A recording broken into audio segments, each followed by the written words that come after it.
Hi, it's me, Egbert, Eggburt, the owner of this radio station. I invite everyone to listen, no matter if you're young, old, black, white, Republican, Democrat, Libertarian, heck, I even want real estate agents listening to my station. Yes, even Rick and Tracy. You're all welcome. Now, it's back to my Goodwill ambassadors, Brad and John. That is us. He is John Combest. I am Brad. Together, we make BJ Show. You can check us out on the website, bjshow.co. You can listen to our shows in retrospect at bjshow.co.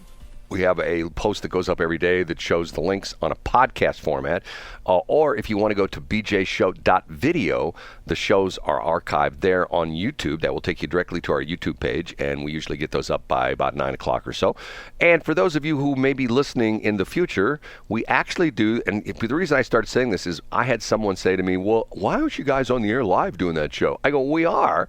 And they were like, it's actually done live? I go, yeah, we're on the air live right now, but if you're listening to it delayed, we're not on the air at that point in time, but we're on the air Monday through Friday from 7 to 8 o'clock every morning, in the morning, 7 to 8 a.m. So, John, over the weekend, I had some interesting retrospects on the thing with Kamala and with Trump, okay? Now, first off, I'm going to ask you, you're involved with, I think you mentioned this from time to time, at least one of your kids who's playing sports, is that correct?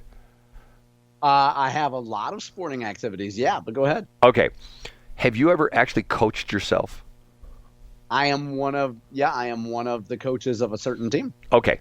So just one of the dads that happens to coach. You know, I'm not trained or anything. Well, most of us aren't. Although it's interesting. No. What's interesting is when I actually was the coach of my younger sons. I helped through the years with my older son's teams and stuff like that. But my youngest son team, I was actually the coach, and the reason for that was that when I signed him up, the lady said, "Well, there probably won't be a team because none of the parents on the team want to be the coach, and if we don't have a coach, we don't have a team." And I go, "I'll volunteer." And you got suckered in it. So what's your coach analogy? Well, no, I actually had to take training for that. Did you have to take any training at all?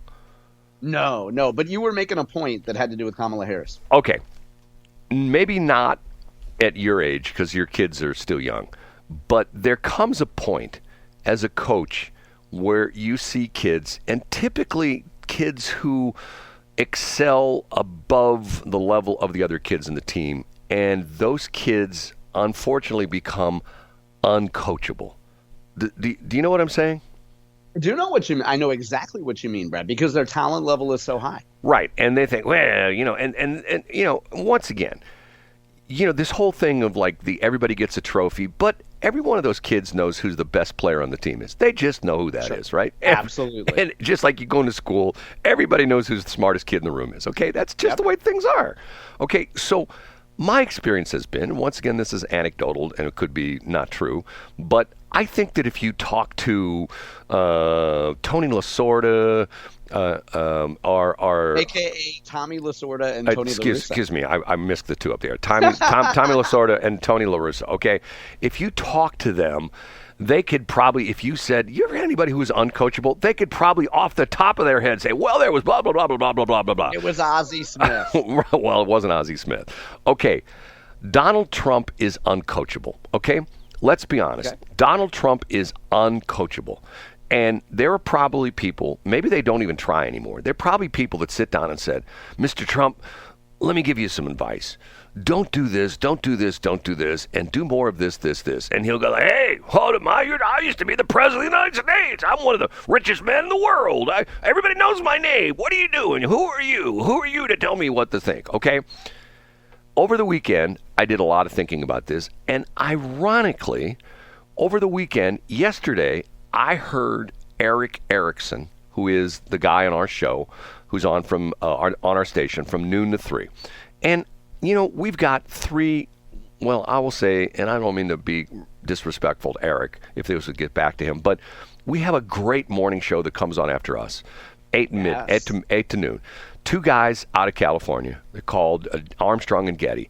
And both of them are very, very, very intelligent people, but more importantly, they're funny.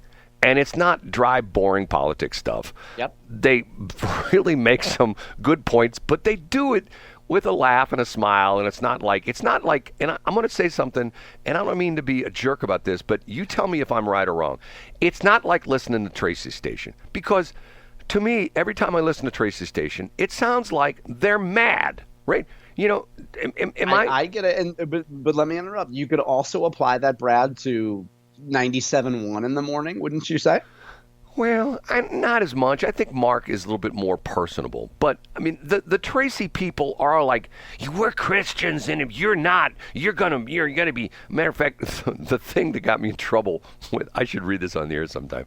The thing that got me in trouble with Tracy, where she had her lawyer send me a cease and desist letter, I essentially was like, being funny, where I said that God was going to, that I quoted her, I made up a quote, that God was going to smote somebody else's radio station with a lightning bolt and knock them off the air. Okay?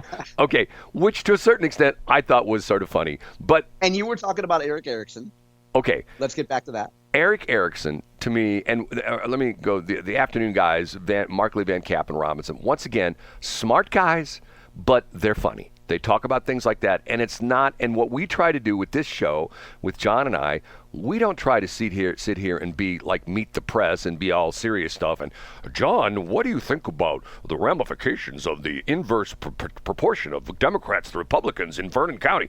We don't do that. Okay, we try to be two real people. Okay, Eric Erickson is a little bit stuffy, and I think part of it is the fact that he's an attorney. And what's interesting about it is he used to be, in his law practice, most of his law practice was working with candidates trying to get elected. So he's seen a lot of this up close and personal. He did a dissertation, which I heard yesterday afternoon. And it's funny, I've been thinking about this Saturday morning and even Sunday morning. I don't know why I think about weird stuff. Where he gave it point by point by point by point what Trump should be doing. And he's not doing this, therefore he's going to lose. And I thought to myself, I don't think I have ever heard on any kind of a talk show before somebody give such a clear and concise explanation of what it's going to take to win and what you're going to have to do and what you're going to have to say and boil it down to 10 minutes. And I think to myself, if someone would take that show and say, Mr. Trump, Mr. Trump, Mr. Trump, this Eric Erickson guy, listen to what he said. If Trump were smart, he would say, you know what? That guy's right. That guy's right. Now, can I give you some of the points, which I think are sort of interesting? Please. Okay. This is from his talk yesterday, and I didn't get them all of it down. Okay, but I caught quite a few. Okay. He's saying, first off, he needs to say a number all the time. And the number is $2.38. And he should every single time say, when I left office, gas was $2.38 a gallon. How much are you paying now? I'm thinking to myself, what? And this is the exact number that Eric gave. The exact number. And I'm thinking to myself, okay, that's really a great point. Okay? He also said, and this is interesting, he said that let's say you move into a new neighborhood, and let's say you move from out of town, and all of a sudden, like here in St. Louis, we have Schnucks and Dierbergs, okay? And let's use the analogy that someone moves into St. Louis, and they move from a market like out to the west where they have Safeways, and even the state of Missouri, and you go into Kansas City, there's got Hy-Vee and places like that, okay? So somebody moves into St. Louis, you move into a new neighborhood, and let's say it's your neighbor, John, and they knock on your door one day, and they say, hey, John, when I was in Kansas City, because there is no Schnucks and there is no Dierbergs in Kansas City. When I was in Kansas City, I went and did my grocery shopping at Hy-Vee. There's no Hy-Vee here. What store would you recommend? And you're going to say, I'm just going to ask you, John, give me what would be your answer to your neighbor who's knocked on your door. Yes, said to you. I would list all of them because I wouldn't just list one. I'd say go to Walmart, and then I'd say locally you have Dierbergs and Schnucks. But would you give them qualifications about, well, Schnucks, Dierbergs and Schnucks are both locally owned, but Dierbergs is a little bit more high end and Schnucks is a little bit more. Yeah, that's how I would explain. I would say Dierbergs is a little more uppity and probably maybe slightly higher quality, and there's more Schnucks around. It's more of a basic store. Okay, this is what Eric Erickson said Trump should be pushing. He should be pushing the fact that, use the grocery store analogy, here's why you should vote for me. And, and essentially to the point where when his people, when his surrogates are confronted and say, why should I vote for Donald Trump? They have it from the man, Trump himself, a very clear, concise point A, point B, point C. And the example that you gave, like the difference between Schnucks and Deerbergs is Schnucks is a little bit more, price, a little bit, and once again, and it's above Walmart, but it's below Deerbergs, and you sort of give that hierarchy. Yeah. If you just shopping for price, go to Wally World. If you want the high end stuff, Deerbergs has got the the special different things that you won't see in the Schnucks store. But the Schnucks is more of the you can get pretty much everything at that. And Schnucks has got good house brand and the prices are good. Okay, so this is all the points he made, and let me keep going because we're running short in time here already. Okay, he said he should change MAGA to MAWA. And MAWA is Make America Wealthy Again. And essentially, nice. And essentially say, when I was president, things were better. Everybody was doing better. You had more money to spend because inflation was at, when I left office, remember this whole thing where Biden even says, well, when Trump left office, inflation was 9%. No, it wasn't. It was 1.4%. He said, you had more money to spend because of the fact that your dollar went further. He says, I'm going to do that.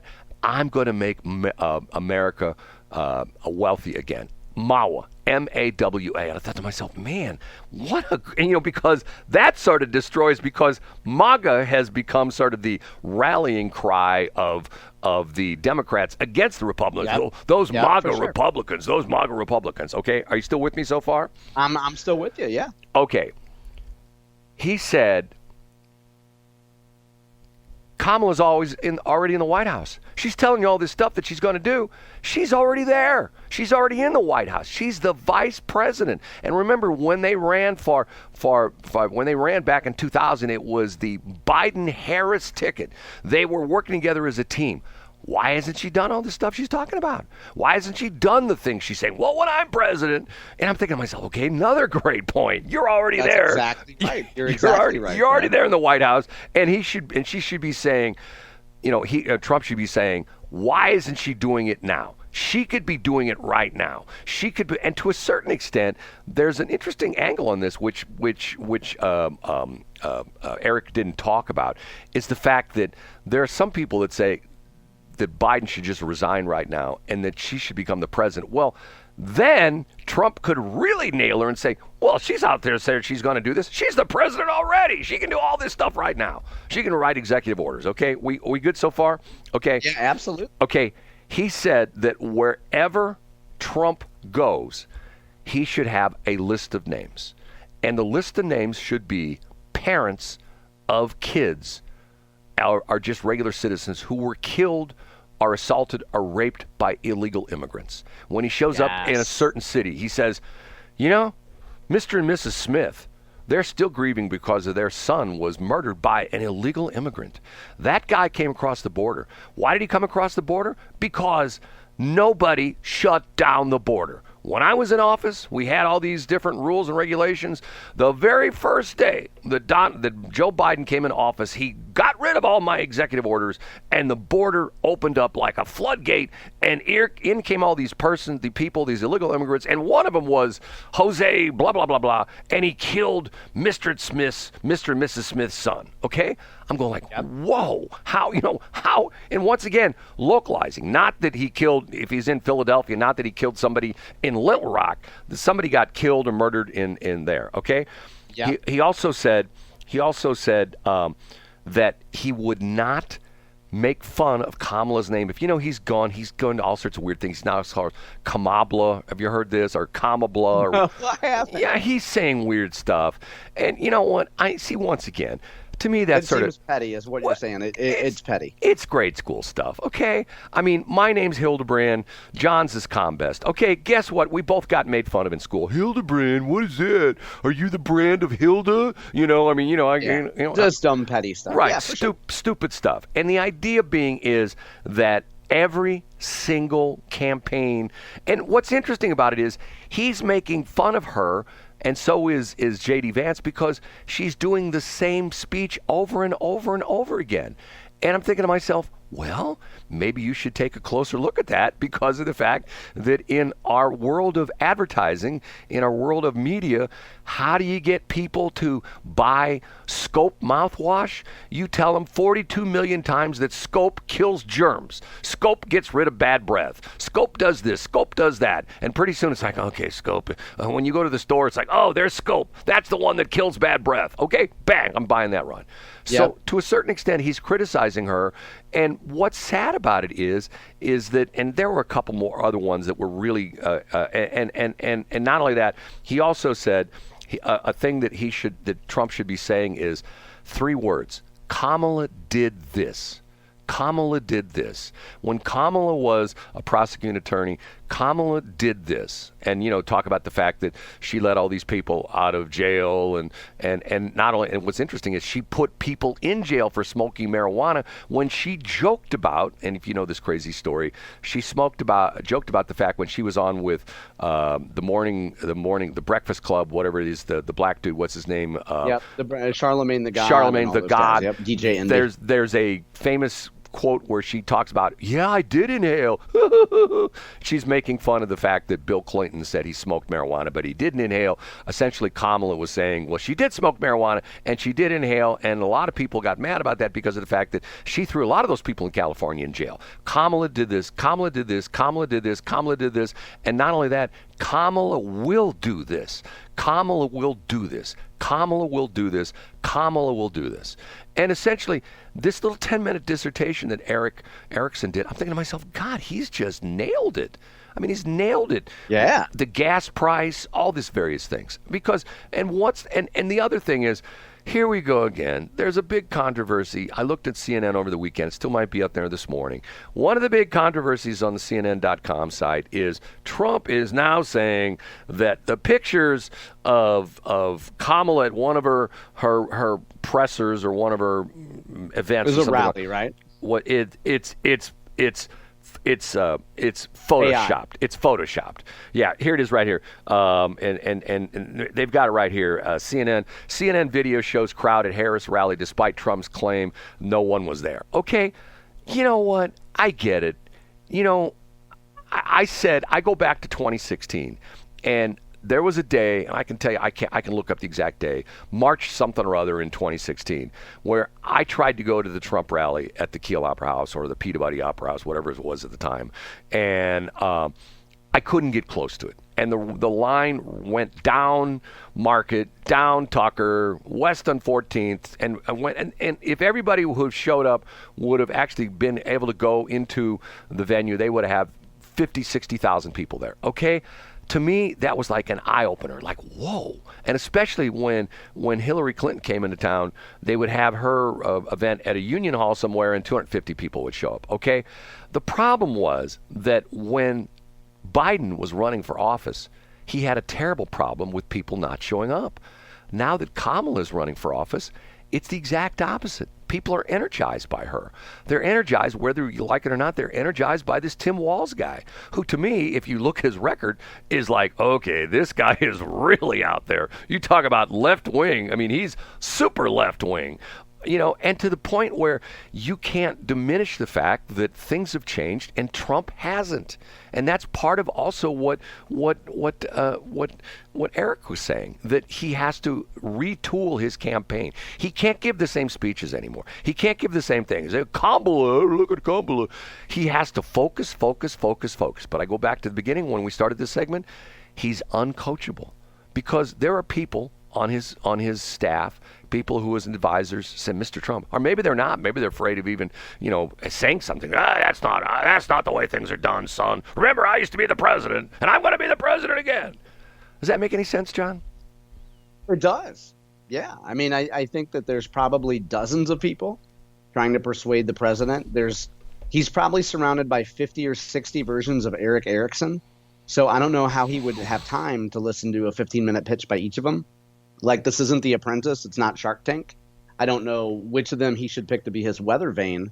But yeah, maybe he is uncoachable in that regard, Brad. Well, I just say that's the thing. And, the problem that I've had, and my experience has been, and limited as it may be, but I did this for years with my kids, the talented kids on the team became lazy because of the fact they knew they could go up to bat and they wouldn't even have to concentrate on that ball coming in. It was just second nature then. The ball comes in, they swing, they whack it out in left field, they run the bases. They don't have to run that hard because they hit it so far out in left field that they become lazy.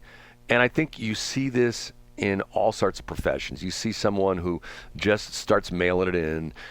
What's the criticism of when you go to some of these concerts and you see some of the reviews, and the reviewer will go like, okay, these guys are just up there, they're just they up just greatest hits. Right. They're just up there, going through the motions, and they're thinking about, okay, well, I just made the final payment on my new 30,000 acre ranch in Wyoming. Oh, with this concert. Oh, I can't wait to get back there. You know what I mean?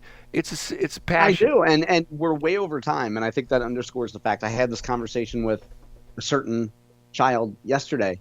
The fact that when you tell someone over and over again that they're smart, when they hear that, you're so smart, oh, good job, you're so smart, that means in some ways you're telling them, look, this will always come easy to you. So my conversation with this child was based on the idea of people may tell you you're smart all the time and you're so smart, but you still have to work, because at a certain point, pure skill doesn't get you as far, doesn't make you superior as it did when you were in kindergarten or first grade or second grade. As you get older, if you don't apply yourself, if people just tell you you're smart all the time, then you just quit trying. Well, a great analogy. I'll say one more thing, and I'll compare that to athletics. How many times have you seen like a huge star, baseball, football, whatever, and they retire? And then 2 or 3 years later, you see them and you go like, oh, my God, what happened to them? They ballooned up. They look horrible because of the fact they're not training every day. They're not hitting the gym every day. They're not pushing themselves. All of a sudden, I retired. I got $150 million in the bank, and I got a contract with Adidas for the next 10 years, and I don't have to do. So they just take it easy and just mail it in, okay? As opposed to me, where every single day I get up and I got to work because I got no money, and every single day, and I'm not, and I'm not trying to put myself in that situation. Are we listening to a Jay Ashcroft goodbye tweet, or are we listening to Brad Hildebrand? Well, one of the things that bothers me is that Tracy's outspending me 3-1. So. Okay. And that's just on her lunch tab, right? I mean, come on. Right. Thanks for checking out the Brad and John Show podcast. This segment of the show is brought to you by John Combest's book, Stalking, Harassment, Internet Trolling, A Guide to Recovering and Rebuilding After Online Attacks. It's a great reference if you've ever been the unfortunate target of a social media attack. It's available on Amazon. Just search John Combest. That's Combest, John Combest, and the book will show up in your search results. Now it's time for another segment of the Brad and John Show. Can you handle it?